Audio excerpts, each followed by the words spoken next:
I wasn't even planning to stop by the marina that morning. I only swung by to drop off a spare part for Seabreeze before heading to work, but the moment I turned the corner and saw a crowd gathered at the edge of the dock, phones out, pointing toward the water, I felt that familiar HOA-induced dread settle in my chest.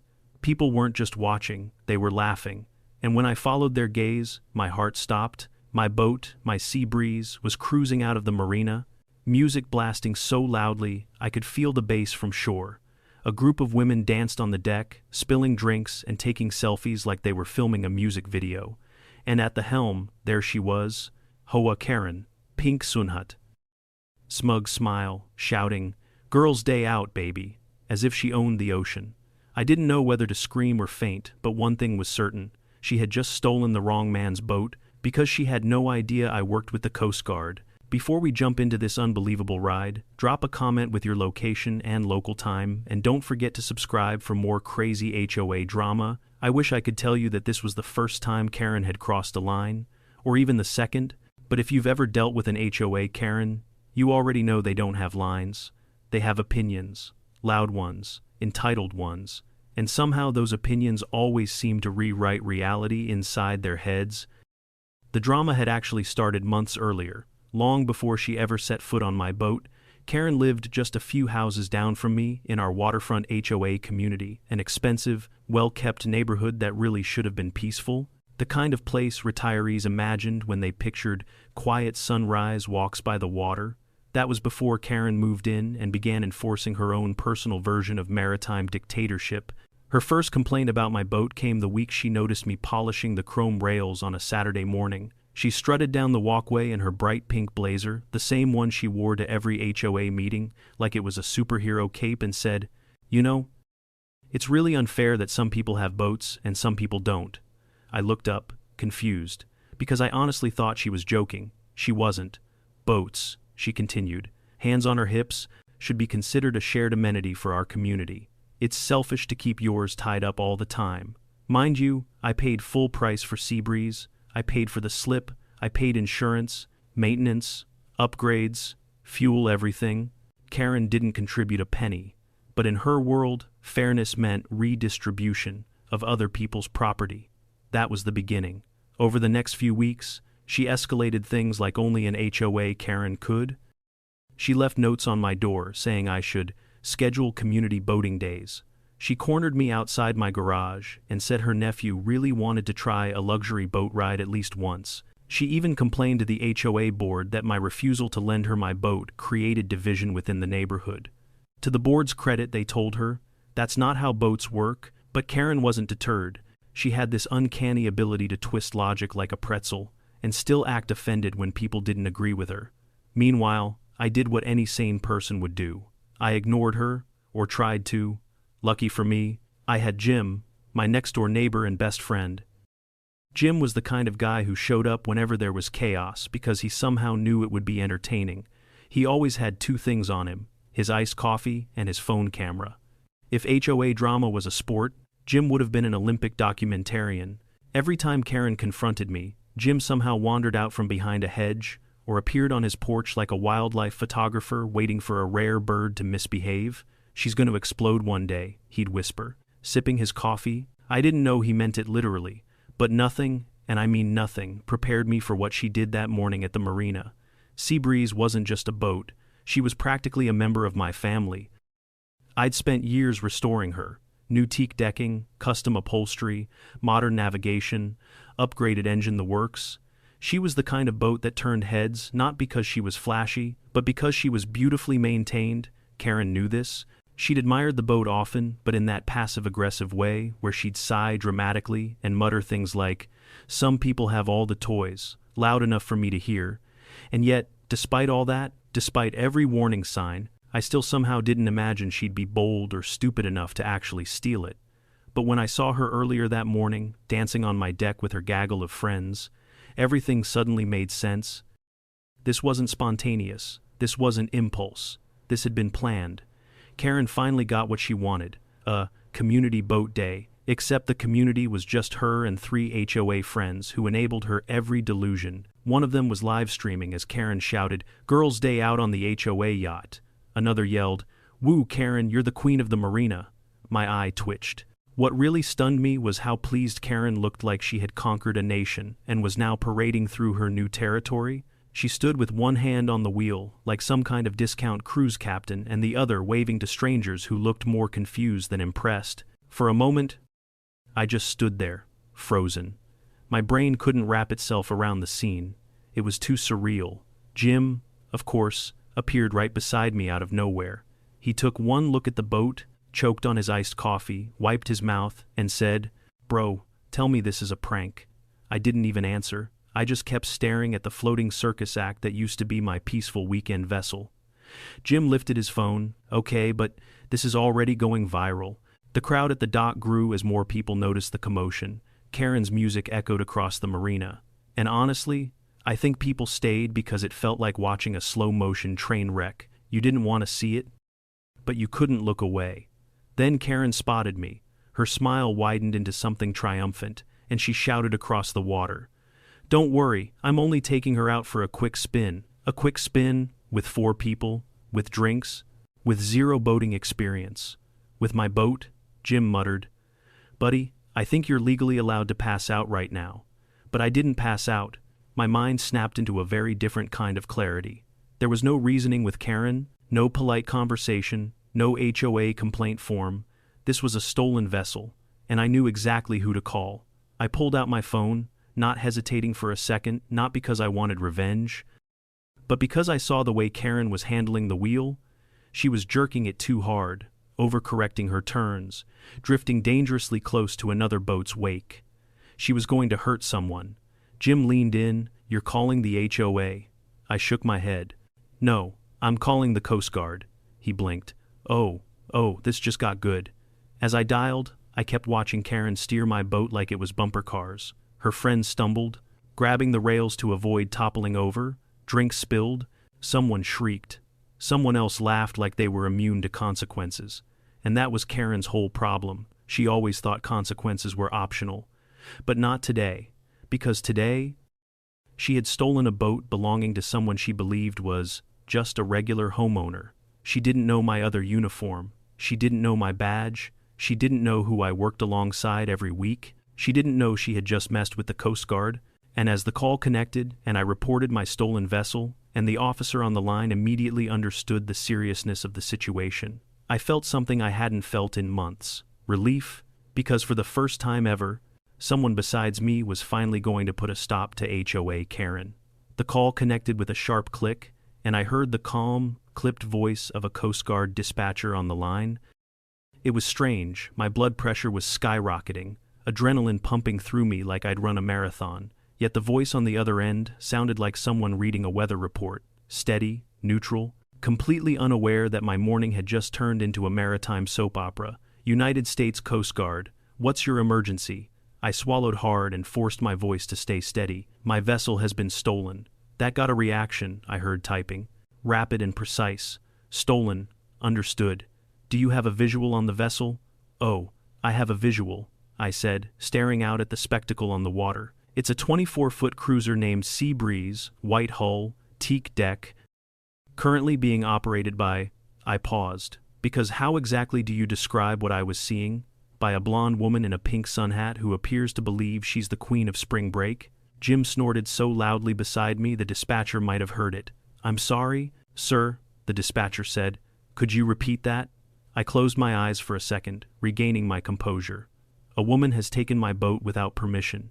She has 3 passengers. She is operating the vessel recklessly, and she does not have boating experience." A quiet beat, more typing. "Understood. Do you know the individual?"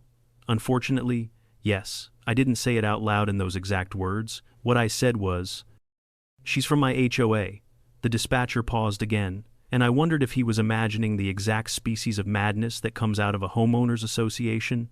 Whatever he pictured, the real version was worse. "We are dispatching a patrol boat to your location," he finally said. "ETA, 5 minutes. Please remain on shore and maintain visual contact. I'll be here." I hung up. Jim let out a long whistle. "5 minutes, bro. It's your lucky day." "It doesn't feel lucky," I muttered.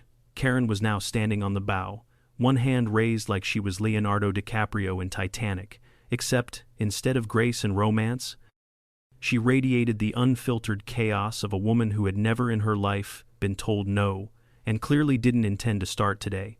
Her friends cheered as she swayed dramatically, completely unaware she was seconds away from becoming a maritime cautionary tale. From shore, I could hear snippets of her shouting, "This is amazing, HOA, perks, ladies, we deserve this, deserve." That word coming from Karen always felt like nails on a chalkboard. Meanwhile, the scene around us looked like a tourist attraction. More boaters slowed, watching Karen zip around like a caffeinated pelican. Someone shouted, "Lady, learn to steer." Another yelled, "Wrong side, wrong side."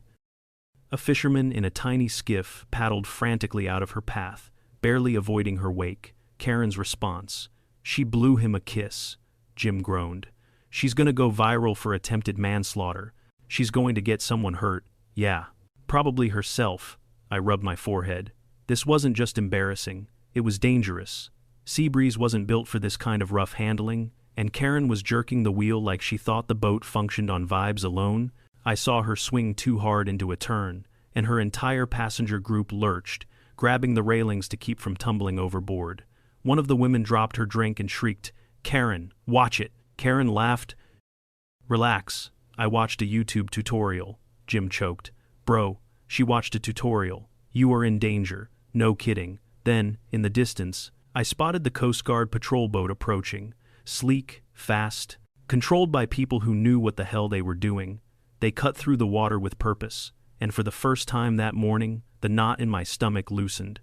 "They're here," I said quietly. The patrol boat slowed as it neared Seabreeze, and one of the officers lifted a bullhorn. "Vessel Seabreeze. Reduce speed and prepare to be boarded." Karen froze. Her friends froze. Even from shore, I could see the exact moment her confidence cracked. She grabbed the wheel and shouted back, "Excuse me, we're on a private cruise." The officer repeated the command, clearer this time. "Ma'am, reduce speed immediately." Jim started laughing like a lunatic. "Oh my God, she thinks she's above the Coast Guard." I watched as the patrol boat matched Karen's speed, pulling alongside her. Karen's arms flailed in dramatic disbelief. She shouted something, gesturing wildly toward shore, toward me, of all people, as if I could rescue her from the problem she created. Her friends finally started freaking out. "Karen, slow down. Karen, oh my God, they're serious. Karen, turn the boat." Karen did not turn the boat. In fact, she did the opposite. She panicked, yanked the wheel, and hit the throttle. Seabreeze lurched forward with a roar. The Coast Guard officer on the bullhorn shouted, "Mom, reduce speed immediately," Karen screamed back. "I'm in control." She was not in control. She drove straight through a no-wake zone, leaving a foamy explosion behind her. A pelican fled, a kayaker almost capsized. Jim nearly dropped his phone from laughing too hard. "Bro, she's gonna get a felony?" He wheezed. I didn't laugh. I couldn't. My boat was bouncing over waves. It was never supposed to hit at that speed. My heart climbed into my throat. Then it happened. Karen looked behind her for half a second, just long enough to lose track of where she was going. Seabreeze slammed into a buoy with a metallic crunch that echoed across the marina. Karen pitched forward, screaming. Her friends tumbled onto the deck. The boat rocked violently before settling into a painful tilt. I felt sick.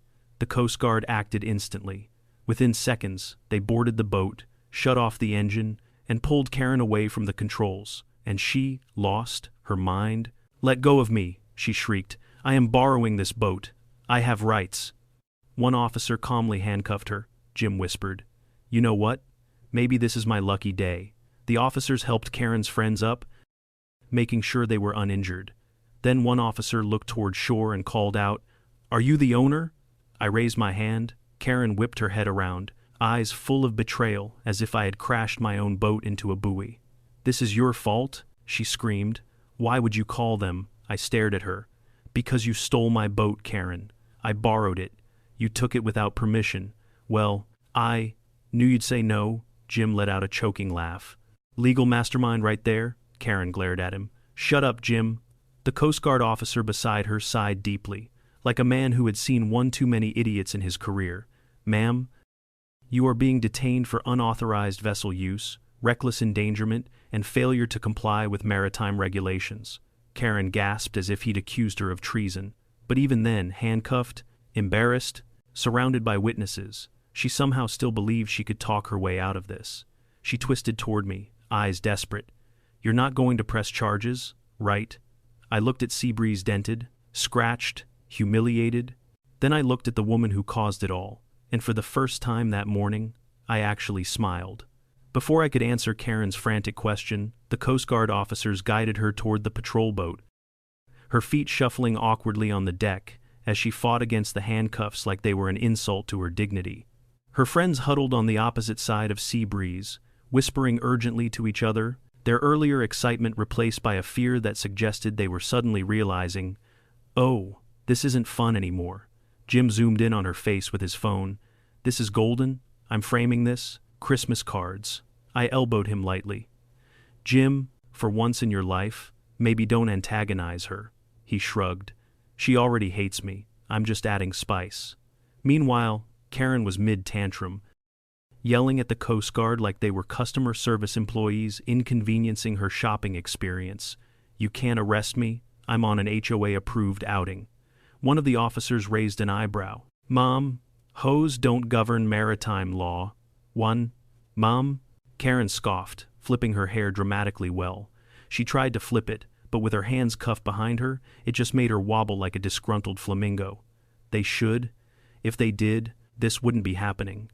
Jim laughed under his breath. "She's arguing jurisdiction with the Coast Guard. I think she's reached a new level."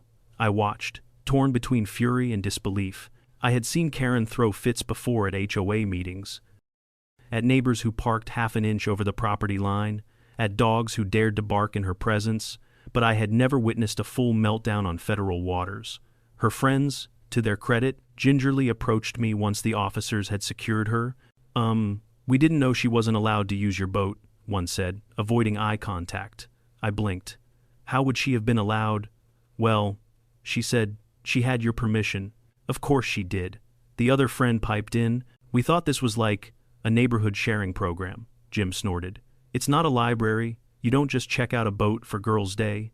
They instantly shrank, clearly wanting to vanish into the fibers of the dock. I almost felt bad for them. They were clueless, not malicious. But Karen? No. Karen knew exactly what she was doing. One of the officers approached me after escorting Karen onto their patrol vessel. "Sir, we need you to confirm. Did this woman have your permission to operate your vessel?" "Absolutely not," Karen shrieked from behind the officer. "Oh my God. Yes, he did. He said I could use it any time." I stared at her. "That never happened." She jerked her head in my direction, eyes wide with betrayal, like I had wronged her. "You said it with your eyes?" Jim wheezed beside me. "Bro." She just said, "You gave permission with your eyes. I can't breathe."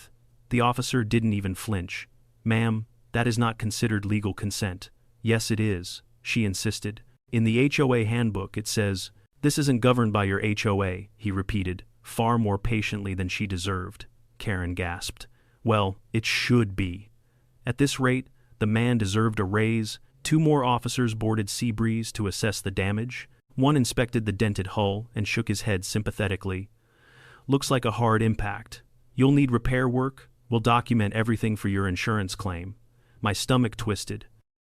Every scratch felt like someone had keyed a car I'd spent years restoring, and I had restored Seabreeze with my own hands, sanding, polishing, installing upgrades, painting the trim. She was more than a boat. She was sweat, weekends, pride. Karen saw the look on my face and had the audacity to say, "Relax, it's just cosmetic." I snapped. "Cosmetic? You crashed my boat into a buoy because you can't tell the throttle from a toaster." Karen gasped like I'd slapped her.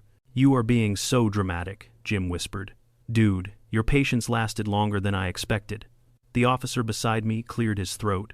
"Sir, would you like to accompany us as we process her detainment?" Before I answered, Karen seized her last lifeline. Her husband, Todd, red-faced and exhausted, arrived at the marina at a jog. He looked like a man whose soul had been slowly drained by years of HOA drama, especially the variety powered by his own wife. "Oh no," he muttered when he saw her handcuffed on the Coast Guard boat. "Karen, what did you do?" She immediately perked up as if he were her personal lawyer. "TOD, tell them I'm allowed to use the boat." His shoulders sagged. Karen, were you allowed to use the boat? Yes. With his eyes, Jim collapsed onto the dock, laughing. Todd closed his eyes. Karen, sweetheart, that is not a thing. Karen gasped again. Whose side are you on? Todd gestured helplessly at me. I'm on the side of the guy whose boat you stole. Borrowed. She screamed so loudly a flock of seagulls took flight. Even her friends backed away like they were afraid she might explode. Todd rubbed his temples. Karen, you can't borrow a boat without asking. Yes, I can. I knew he'd say no, so asking would have been pointless. The officer beside her said flatly, Ma'am, that is a confession. Karen's jaw dropped. No, it isn't, Jim whispered. Yes, it is. I finally stepped forward, tired beyond belief. Karen, I said, you didn't just steal my boat, you endangered people. You almost hit a fisherman. You broke maritime law. You damaged my property. You— Oh, please, she interrupted. Nobody died. It's fine. It's not fine, I said quietly. You crossed a line. She rolled her eyes so hard I worried she might strain something. Men and their toys. Todd buried his face in his hands. A different officer approached, holding a clipboard. Sir, we need your statement. Also, we require confirmation if you intend to press charges. Karen immediately twisted toward me, eyes pleading. No, no, no, no, don't. I said I'd pay for the damages. Isn't that enough? Come on, be reasonable, Jim muttered. She's asking you to be reasonable. A strange calm washed over me. Maybe it was exhaustion. Maybe it was clarity. Maybe it was seeing my boat, a symbol of years of work, damaged because of someone who believed rules didn't apply to her. I looked at the officer. Yes. I want to press charges, Karen shrieked. What? Her voice cracked like a violin being stepped on. You can't do that. I'm the HOA president, Jim whispered. Not anymore after this video hits Facebook. Karen thrashed in her cuffs. This is harassment. I am being oppressed. The officer politely corrected her. No, ma'am. You are being arrested. Todd sighed so deeply, I felt it in my bones. The Coast Guard began escorting her fully onto their vessel for transport. Karen's screams echoed across the marina like a siren of entitlement. This is illegal. I'm calling my lawyer. I'm calling the HOA. I'm calling somebody, anybody. But nobody answered, because nobody could save her from the reality she created. As the patrol boat began to pull away, Karen continued shouting, her face flushed with fury, and then, because karma has a sense of humor, she slipped slightly on the wet deck and fell backward into a seated position with a thud. Jim whispered, That's going in the slow-mo section of the video. I looked at him. You're actually posting that. He turned his phone toward me. It's already posted. I froze. Already? Yep, he said proudly. We're at 20,000 views. Karen heard him, her head whipped toward us. What video? But the patrol boat was already pulling out of earshot. It was the first time I'd ever seen Karen look speechless. And honestly, it was beautiful. The Coast Guard patrol boat disappeared around the bend of the marina channel, taking with it the echo of Karen's indignant shrieking. As soon as her voice faded into the distance, the air seemed to relax, like the entire waterfront had been holding its breath and finally exhaled. But the chaos she left behind, oh, that stayed. People were still gathered along the dock, murmuring in disbelief. A few boaters who had nearly been hit were loudly recounting their side of the story to anyone who would listen. Karen's friends stood stiffly near a piling, avoiding eye contact with the crowd, clearly embarrassed to be associated with the aquatic crime spree of the century. Jim, on the other hand, was vibrating with more excitement than the boat engine Karen had abused. He replayed the video on his phone, chuckling between sips of his iced coffee. Look at this part, he said, zooming in. Right here, when she yells, borrowed. Tell me that's not peak comedy, I groaned. Please don't let this go viral. He raised an eyebrow as though I had said something profoundly stupid. Buddy, it's already viral. TikTok is eating this alive. How? You posted it 5 minutes ago, he shrugged. Internet moves faster than the Coast Guard. I rubbed my face. I really hoped he was exaggerating, though deep down I knew he absolutely wasn't. The internet loved chaos, and Karen was chaos personified. While Jim basked in the glow of online fame, I boarded Seabreeze with one of the Coast Guard officers who had stayed behind to document the damage. He stepped carefully across the deck, his boots echoing softly against the teak. Impact points along the bow, he said, crouching to inspect the dent. Looks like she hit the buoy at a pretty sharp angle. You're lucky she didn't rupture the hull. Lucky, I repeated, staring at the half-inch groove carved into the fiberglass. Right. I had poured months into restoring this boat. Every scratch felt like a personal attack. And Karen had treated it like a carnival ride she won on a radio contest. The officer snapped a few photos and scribbled notes on his clipboard. We'll include everything in our official report. It'll help with insurance. I nodded. Though my throat felt tight, Jim wandered over, leaning on the railing. At least she didn't blow up the engine, he offered. That was not helpful. Hey, look on the bright side, he said, smiling. She's finally going to face consequences. I glanced out toward the open water where the patrol boat had vanished. You think so? Dude, he said, gesturing with his phone. She's on federal waters. They don't play around. He had a point.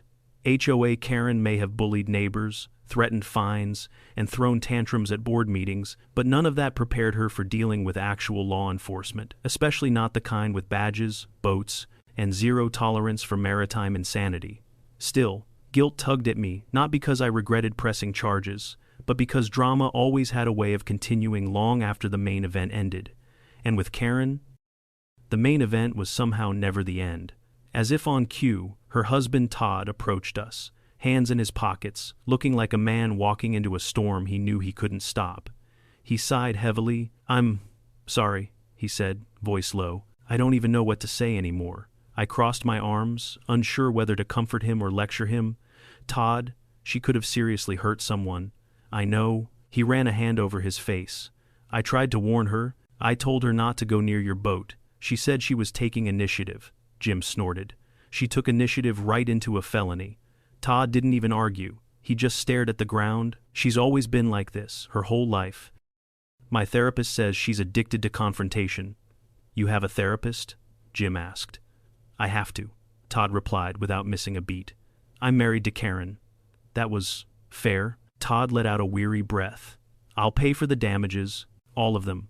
Whatever it costs. I shook my head. That's not up to me anymore. The Coast Guard is handling it. His shoulders tensed. Right, of course. Jim stepped between us, placing a hand on Todd's shoulder. Hey, man, this isn't on you, he said, surprisingly sincere. It's on Karen. Todd gave him a hollow smile. Tell that to my credit card. He shuffled away, leaving me feeling more conflicted than before. I didn't hate Todd. Honestly, I pitied him. Living with Karen had to be like living on a roller coaster, exhausting, disorienting, and entirely too loud. Before I could dwell on it further, my phone buzzed. At first, I thought it might be the Coast Guard following up. Nope, it was worse. Jim leaned over my shoulder as I opened the notification. Dude, he squeaked. Is that what I think it is? It was. The video of Karen screaming, borrowed, had hit 1 million views. How is that possible? I stammered. It's the internet, Jim said smugly. People love a good villain. She's not a villain, I muttered instinctively. Buddy, he said.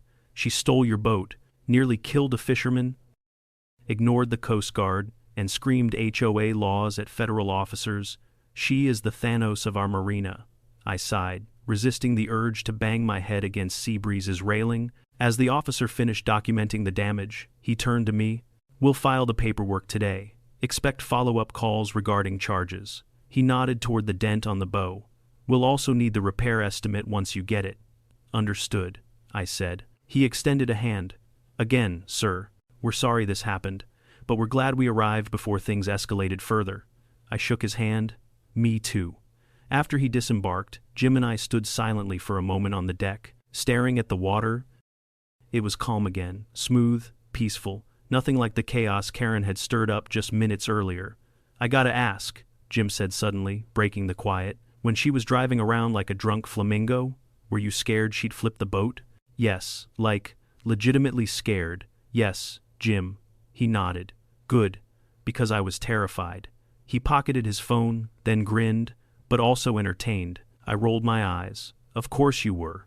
We climbed off the boat and began walking back toward the parking lot. The crowd had dispersed. The gawkers had gotten their fill. Karen's friends had quietly slipped away like witnesses fleeing a crime scene. But as we approached the marina entrance, I saw someone leaning against a pole, arms folded, It was the fisherman Karen had almost run over. "You, the owner of that fancy boat?" he asked. "Yeah," I said cautiously. He nodded toward the open water. "Good. I hope they throw the book at her." I blinked. "You're not injured, are you?"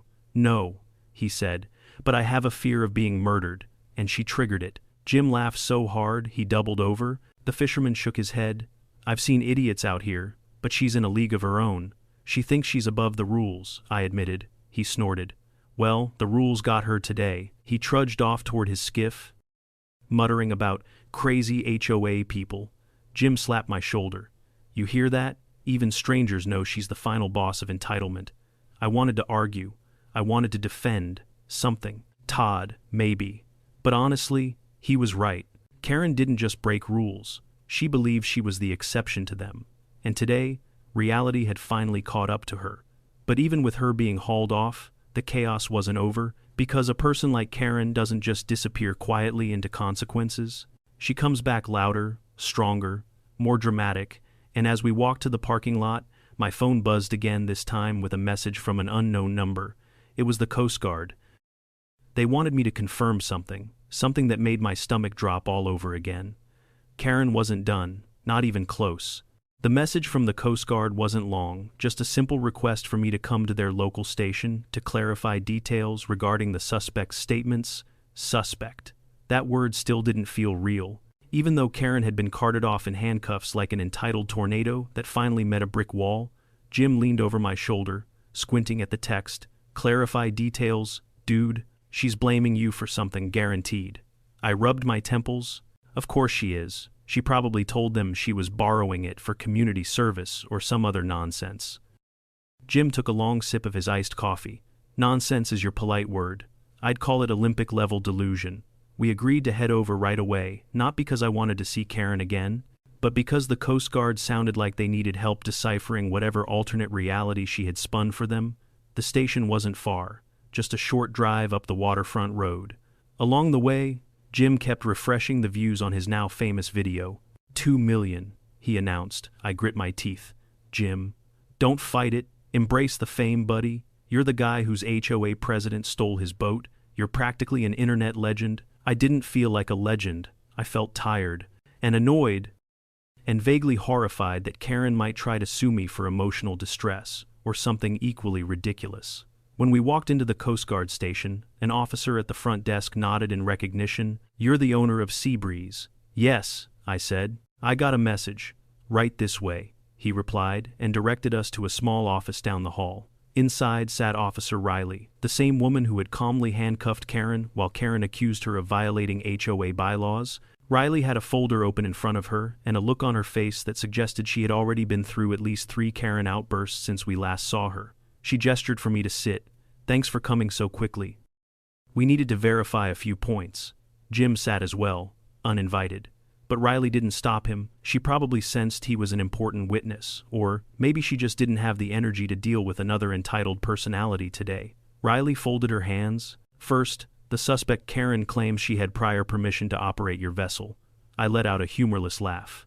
"Absolutely not. Not even remotely." Jim leaned in. "She said he gave permission with his eyes." Riley blinked. "With his eyes?" Direct quote, Jim said proudly. Riley sighed and jotted something down. "We suspected as much." Second, she stated that she was performing a sanctioned community event. "What community event?" I asked. Riley flipped a page. "Something she called HOA Coastal Enrichment." Jim slapped a hand over his mouth, laughing silently.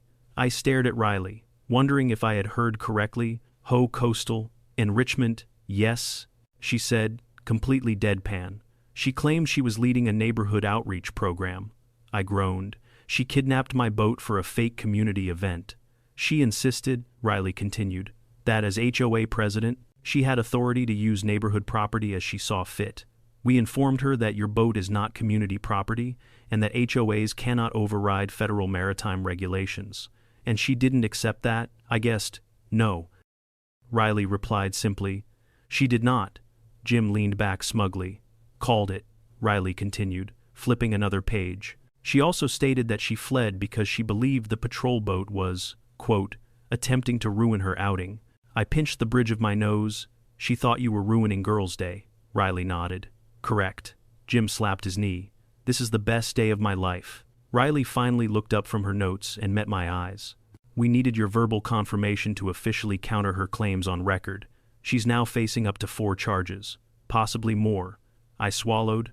More. She caused property damage to a federal navigation buoy, Riley explained. That may incur additional penalties depending on the repair assessment, Jim whispered. She's speed-running federal crimes. I sighed. So, what happens now? Riley closed the folder. She'll be processed, cited, and released. You'll receive updates regarding court dates and repair estimates. Expect to file both an insurance claim and a restitution claim. Great. My weekend was about to be swallowed by paperwork, Riley added. There is one more thing. Something in her tone made my stomach tighten. She asked to speak with you. I froze. Why? She believes you can negotiate her release. Jim snorted so loudly, Riley cracked a tiny smile. She really doesn't understand how any of this works, does she? No, Riley said. She does not. I shook my head. I don't want to talk to her. Riley nodded. Understood. It's not required. We wrapped up the conversation and thanked her. But as we left the station, walking toward the parking lot, a familiar voice shrieked behind us. There he is, Jim groaned. Oh no, she escaped. But Karen hadn't escaped. She was being escorted by another officer, still fuming, still red-faced, still somehow convinced she had been wronged. Her cuffs were off, but her fury was not. She stormed toward us well, as much as someone being held by the elbow can storm. You, she snapped, pointing at me with all the force of a judge delivering a guilty verdict. You need to fix this, I blinked. Fix what? My arrest, my humiliation, my... She waved her hands wildly. My reputation, Jim whispered. Too late for that, Karen glared at him. Shut up, Jim. The officer escorting her cleared his throat. Ma'am, you are only permitted to speak briefly. Karen yanked her arm away and stepped closer to me. You don't understand what you've done. People are talking about me. They're laughing at me. I've gotten 20 texts already. Jim smiled proudly. 20? Try checking TikTok. She froze. Tick. What? He held up his phone. The thumbnail alone, Karen screaming with her sun hat sideways, was enough to make her blanch. What is that? Your close-up? Jim said. The internet loves your catchphrase. My what? He tapped the play button. Karen's own voice blasted from the speakers. It's a borrow, followed by her screeching I have rights, followed by a thud as she fell backward during her arrest. Her face turned the shade of overripe tomatoes. Turn that off, she shrieked. Lunging for the phone, the officer grabbed her arm before she could reach Jim. Mom, do not attempt to grab his property. Karen's voice cracked. Take it down. Delete it. I'll sue. Jim sipped his coffee. You were in a public marina committing a crime? This is all legal, Karen sputtered. But my image, my HOA status, my dignity. I couldn't help myself. Karen, that ship sailed the moment you stole mine. Her jaw dropped. I continued. You didn't borrow my boat. You stole it. You risked people's lives, and you damaged federal property. Karen shook her head violently. No, this is a misunderstanding. A big, stupid misunderstanding. The escorting officer spoke up. Ma'am, it's time to go. Karen pointed at me one last time, trembling with rage. This isn't over. You'll regret this. I'm still president of the HOA, but even she didn't sound convinced. The officer led her away, her complaints echoing down the hallway like a tantrum drifting off into the distance. Jim watched her go, then elbowed me lightly. You realize she's never going to let this go, right? I exhaled. I know. And that the internet is now obsessed with her, I know that too. He grinned. So, lunch. I shook my head, laughing for the first time that day. Yeah, lunch. But even as we walked out into the sunlight, I knew this wasn't the end. Karen wasn't defeated. She was wounded. And a wounded Karen is 10 times more dangerous. For the next few days, the marina felt strangely calm, almost suspiciously calm, like the quiet after a hurricane. But with Karen, silence was never a sign of peace. It was a warning, a countdown, a fuse burning somewhere unseen. Jim noticed it too. 3 days after the incident, he peeked over the fence dividing our backyards and said, I haven't heard a single Karen scream all morning. That's not normal. Should we call animal control? Maybe she crawled into a possum trap. I appreciate the optimism, I said, but she's plotting something. I can feel it. Jim nodded gravely. Yeah, I sense disturbance in the HOA force. But Karen didn't show up, not at my house, not storming through the neighborhood, not even at the HOA clubhouse where she usually held meetings to lecture people about their lawn heights or garbage bin alignment. It was almost eerie. Meanwhile, my days were consumed with insurance calls, repair estimates, and paperwork the Coast Guard sent me. The damage to Seabreeze wasn't catastrophic, but it wasn't cheap either. The bow repair alone was going to run several $1,000s. Then there were internal checks, structural assessments, and temporary storage fees, all because Karen couldn't resist the urge to turn my boat into her own private reality TV show. And while I dealt with repairs, the internet was having the time of its life. Jim sent me updates daily. 4 million views, 7 million, oh my God. Someone made a remix of her yelling, "Borrowed." Listen, I didn't listen, but I couldn't avoid it forever. On the 5th day, I overheard 2 teenagers at the marina singing, "It's a Boru, baby," to the tune of a pop song while laughing hysterically. Jim was right, Karen had become a meme, but I didn't see the full scope until one night when I finally caved and checked my own notifications. People from all over the world had tagged me in posts. News outlets reached out. A boating podcast wanted to interview me. Someone had printed Karen's face onto a t-shirt that read, HOA. Doesn't stand for Have Others Amenities. I didn't know whether to laugh or cry. Jim, on the other hand, was thriving. I found him lounging on his porch with sunglasses on, replying to comments like a celebrity. When he saw me, he grinned. "Welcome to fame, buddy." "I don't want fame." "Too bad. Fame wants you." I sighed. "What about Karen? Has she reacted?" Jim's grin softened. "Oh, you haven't heard?" He stood up dramatically and cleared his throat like he was about to narrate a nature documentary. Behold, the rare and volatile species known as the HOA Karen, now in her natural habitat of community service. I blinked. Community service? Jim nodded. Mandatory, per her charges. She's been assigned to the marina cleanup crew twice a week, and rumor has it she's not taking it well. I closed my eyes. Please don't tell me people are filming her. Jim hesitated, which meant they definitely were. So the next morning, I drove to the marina not to see her, I told myself, but to check on Seabreeze, which had been hauled up for repairs. But the moment I walked onto the dock, I saw her. She wore oversized sunglasses, a floppy hat, and a reflective vest, like she was in witness protection. In her hand was a trash picker. She was wielding like it personally offended her. Each time she stabbed a piece of litter, she muttered curses under her breath. "Are you kidding me? Trash? They have me picking up trash? Me?" Her voice carried across the dock, and a few boaters glanced her way, whispering. Karen noticed them and snapped, "What? Never seen community service before." I tried to slip past quietly, but of course, Karen spotted me. She froze, her jaw clenched. Then, dragging her bucket behind her like a child dragging a backpack on the first day of school, she stomped toward me. "This is your fault." I braced myself. "Good morning, Karen." "No, it is not a good morning," she hissed. "Do you know how humiliating this is? People are pointing at me. They're whispering." "Karen," I said calmly, "you stole my boat." "I borrowed it. You crashed it into a buoy. A small buoy. You ignored the Coast Guard. They were interrupting my event." "There was no event." "Yes, there was," she insisted. "It was an HOA coastal enrichment excursion. You made that up?" Karen jabbed her trash picker in my direction like a medieval spear. "You have ruined my reputation." Jim appeared behind me at that exact moment, sipping his iced coffee. "Actually," he corrected cheerfully, "you ruined your reputation. The internet just reported it." Karen's face twisted. You and that stupid phone. You turned me into a meme." Jim gave a polite bow. "My art has never been so appreciated." "I hate you," she spat. "Get in line." Jim replied. Karen turned back to me, eyes wild. "You have to fix this. Tell them to take the video down." I couldn't help but laugh. "Karen, you can't just take down the internet." "Yes, I can." "No, you can't. Watch me." She marched across the dock to where a group of teenage both hands were laughing at their phones. She pointed at them. "You, all of you, stop watching that." One boy raised his phone and said, "Is this you?" Karen shrieked. slapped the phone out of his hand, and immediately got scolded by a marina supervisor. I sighed. She's getting worse. Jim nodded. Oh yeah. Entitlement spirals before it dies.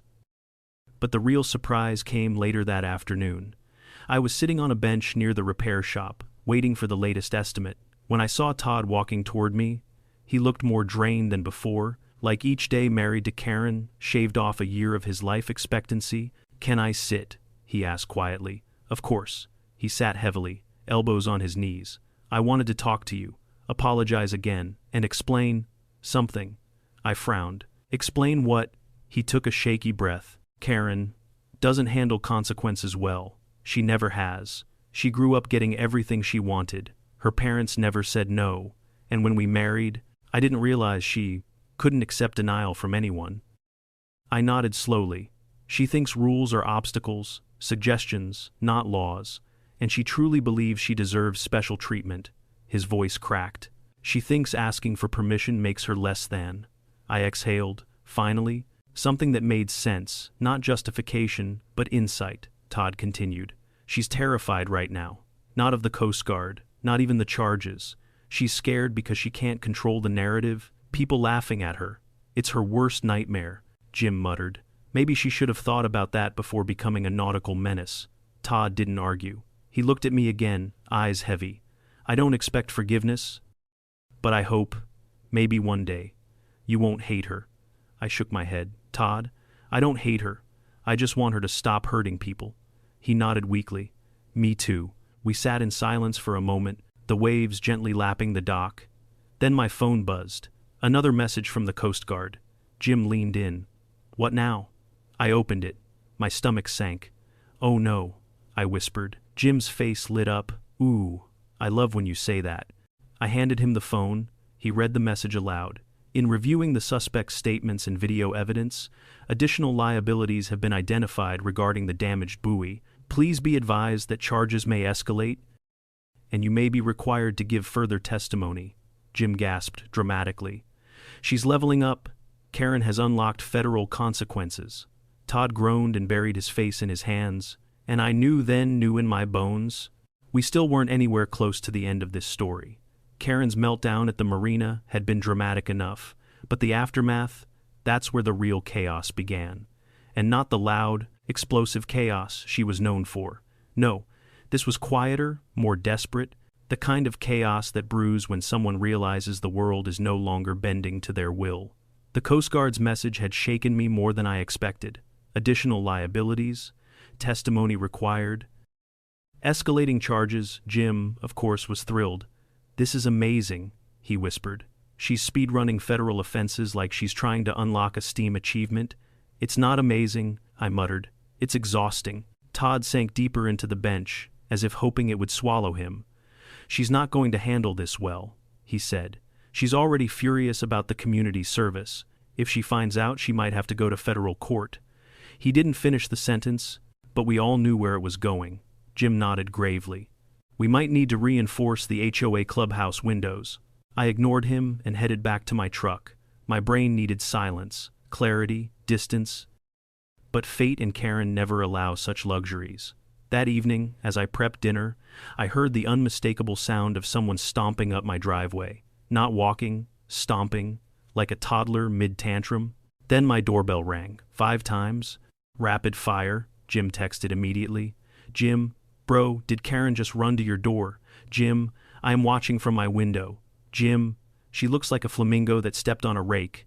I sighed, squared my shoulders, and opened the door. Karen stood there, still in her community service vest, mascara smudged from sweat and humiliation. Her sunglasses were pushed up crookedly on her head, and she clutched her phone like a weapon. Her voice trembled not with fear, but with rage barely contained. "You ruined my life." I didn't even get a greeting. I crossed my arms. "Karen, I didn't ruin anything. You stole, borrowed," she snapped. "You stole my boat," I continued calmly. "You ignored the Coast Guard. You put people in danger, and you damaged federal equipment. That's all on you." "No," she shouted, stepping closer. This, she waved her phone in my face. "This is on you." I glanced at the screen, It was the viral video of her screaming about borrowing my boat. I want it taken down, she demanded. All of it, every copy. That's not possible, I said. Once it's online, I don't care. She cut me off. Fix it. I stared at her. How would you like me to fix the entire internet, Karen? Her face contorted. You started this, you called the Coast Guard instead of just talking to me. You took my boat without permission because you would have said no. That's the point of asking.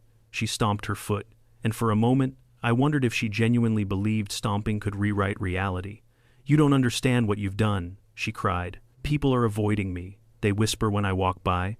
They filmed me picking up trash at the marina. Trash. Jim appeared in my driveway with a bowl of popcorn. I glared at him. Really? He shrugged. You didn't tell me to leave. Karen spun toward him, jabbing a finger in the air. This is your fault too. Jim held up his bowl. Not my problem. Sunshine. She growled. Then she turned back to me, fists clenched. You're going to tell the Coast Guard to drop the charges. No, I said. You're going to file a statement saying, you forgive me. No, you're going to tell people the video is fake. No, she gaped at me like no one had ever told her that word before. And maybe they hadn't. Her entire life, people probably bent over backward to avoid her tantrums. They probably enabled her entitlement. They probably let her get away with everything because dealing with her was simply too exhausting. But I was done enabling her. I'm not lying to protect you from consequences, I said quietly. You did this. You need to deal with it. Her breath hitched. For a moment, just a split second, I saw actual vulnerability in her eyes, fear, confusion, desperation. But then she blinked, and it was gone. You're going to regret this, she hissed. I doubt it, I replied. She spun around, practically vibrating with indignation, and stormed off my porch. Jim popped another kernel into his mouth. That went better than expected. Better, I said. He nodded. She didn't throw anything. Fair enough. But Karen wasn't done, not even close. 2 days later, I got a call from the Coast Guard. Sir, this is regarding your vessel Seabreeze. My stomach tightened. What's going on? We've completed our damage assessment. The buoy repair is substantial. Additionally, the suspect attempted to dispute our findings. Of course she did. She claimed you sabotaged your own boat to frame her. I pinched the bridge of my nose. Why would I do that? She suggested you were jealous of her leadership role in the HOA. I stared at the wall. Are you serious? She insisted she was innocent because, quote, I am the HOA president, and HOA presidents do not commit crimes. Jim, listening from the couch, burst out laughing so hard he nearly fell off. The officer continued, We've declined her claim. However, due to her behavior, additional hearings may be necessary. We will need your presence. Great. Another round with Karen and her fantasy world. But the real climax came a week later. I returned to the marina to check on Seabreeze, now halfway through repairs, and found Karen again, this time sweeping the dock under supervision. When she saw me, she froze. But she didn't yell, she didn't stomp, she didn't even glare. Instead, she looked down, shoulders slumped, jaw tight, movements slow. She looked defeated. I approached cautiously. She didn't run, didn't complain, didn't threaten. She just kept sweeping. Finally, she whispered, People keep recognizing me. I nodded. That happens when you go viral. I hate it. I figured. She swallowed hard. I didn't think it would get this bad. I studied her. For once, she wasn't loud or self-righteous. She wasn't lecturing me about HOA laws or screaming about borrowed boats. She was just a human, flawed, embarrassed, afraid. I sighed. Karen, you can come back from this, but you have to own what you did. Stop blaming everyone else. She didn't respond. After a moment, she said quietly, Do you think they'll forgive me? The HOA, the marina, everyone. I thought about it. I think people forgive faster than you think, I said, but only if you change. Her hands tightened on the broom handle. And if I don't? She asked. I shrugged. Then this won't be the last time something like this happens, and the consequences will get worse. She nodded slowly, eyes glistening but refusing to cry. I don't want to be a meme anymore, she whispered. Then don't behave like one. Jim called from behind a piling, holding yet another iced coffee. Karen shot him a glare, but it lacked its usual venom. She turned back to her sweeping, and I let her be. As I walked away, the marina felt a little less tense, a little less hostile, a little more hopeful. Maybe Karen really would learn. Maybe this was the beginning of a quieter version of her. Or maybe, just maybe, she'd explode again next month. But that, thankfully, would be a future problem. For now, Seabreeze would be repaired, justice was served, and Karen had finally met something stronger than her entitlement, consequences. At the end of it all, standing on the dock, watching the sun set over the marina, I realized something important. Entitlement isn't just annoying, it's dangerous. People like Karen don't start out wrecking boats or clashing with the Coast Guard. It begins smaller, cutting corners, ignoring rules, assuming they're the exception, and when no one pushes back, that entitlement grows until it eventually causes real harm. But consequences, when they finally arrive, can do what logic and arguments never could they teach. If there's a lesson in all this, it's that accountability matters, not just for the person who messed up, but for everyone around them. Sometimes the kindest thing you can do is stop enabling bad behavior and let reality speak for itself.